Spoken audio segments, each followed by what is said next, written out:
प्रधानमंत्री महोदय के गले में ये बिल फट गया। अब इनके जो वे अडानी अंबानी मित्र हैं, अगर बिल वापस लेते हैं तो वो चांटे लगाते हैं कि बहुत पैसा दे रहे हैं बार बार, करीब करीब 10 करोड़ से भी ज्यादा। और अगर वापस नहीं लेते हैं तो ये चांटे मारते हैं इन्होंने वोट दिया है, पैर पकड़ते हैं। इसलिए दाढ़ी बढ़ चुकी है, हिमालय की घाटी तैयार है, झोला तैयार है। पर दोस्तों याद रखना, वो झोला खाली जाना चाहिए, कभी पीएम केयर फंड चला जाए। इतने टावरों को नुकसान पहुंचा दिया गया है, तो ये क्या सही है? बात सुनो, वो हमारे देश को बर्बाद करे, हमने उसके 1500 टावरों के कनेक्शन काटे हैं, अभी कनेक्शन काटे हैं। और मोदी जी ने ट्वीट किया कि भारत की संपत्ति को नुकसान पहुंचाया जा रहा। तो मैं इससे पूछना चाहता हूं, हरियाणा सरकार ने सड़क के कई जगह सड़क तोड़ दी थी, किसान ना आ जाए, क्या वो भारत की संपत्ति नहीं थी?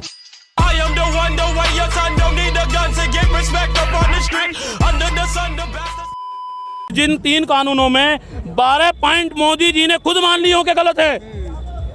आप बताइए, अगर किसान यहाँ तक नहीं आते तो वो 12 पॉइंट भी नहीं मानते। बिल्कुल।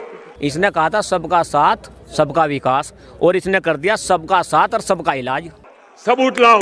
65 साल में इतना जवान हमारा बॉर्डर पे नहीं मरा जितना इन्होंने 7 साल में मरवा दिया। क्या कर रही थी इनकी CID, क्या कर रहा था इनकी इंटेलिजेंस, क्यों आ गया वे बीच में? जब ये न्यू कहे मैं चौकीदार हूँ, चौकीदार कहें का जब इस पर अखबार नहीं हो रही।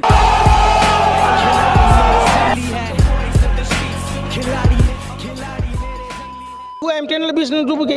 रिलायंस पेट्रोलियम के चक्कर में भारत पेट्रोलियम को डुबा दिया गया। जब मुकेश अंबानी हेम्बलीज कंपनी खरीदता है तो प्रधानमंत्री जी कहते हैं जली को आग कहते हैं, बुझी को राख कहते हैं। जिस बकवास को सुनकर देश की जनता का हाल बेहाल हो जाए उसे मोदी जी की मन की बात कहते हैं।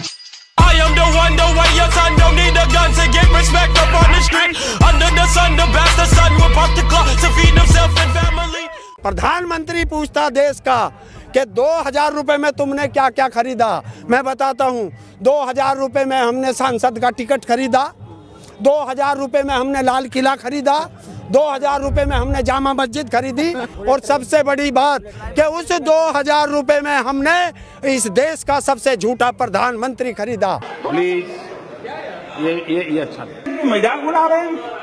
मजा आया, और मैं ये जो मजा है हिंदुस्तान के हर व्यक्ति को देना चाहता हूँ। एक बात बताइए, सैटेलाइट ये बता देता है कि पराली जलता है तो दिल्ली में प्रदूषण, सैटेलाइट नहीं बताता है कि गलवान में चाइना कैसे आ गया, सैटेलाइट नहीं बताता है कि पुलवामा में RDX और जेलेटिन कैसे आया। इस सज्जन को क्या तकलीफ है भाई, क्या तकलीफ है इनको?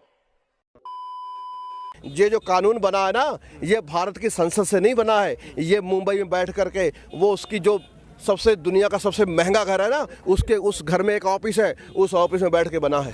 सारा देश जानता है। बड़े बड़े कॉरपोरेशन घराने जो हमारी खेती पर इनकी काली निगाह है, जो इनकी गंदी निगाह हमारी खेती में पड़ गई है, जो हमारी फसलों पे इनकी निगाह पड़ गई है, उसको हमने रोकने का काम करना है। इसलिए हमने उनके कनेक्शन तक काट रहे हैं और उनके प्रोडक्ट खरीदने से रुकना है। किस तरह की राजनीति कर रहे हैं जिसमें कोई तर्क नहीं, कोई तथ्य नहीं है, सिर्फ झूठे आरोप लगाओ, सिर्फ अफवाहें फैलाओ।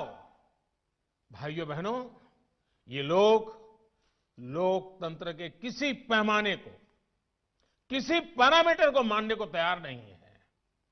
इन्हें सिर्फ अपना लाभ, अपना स्वार्थ नजर आ रहा है।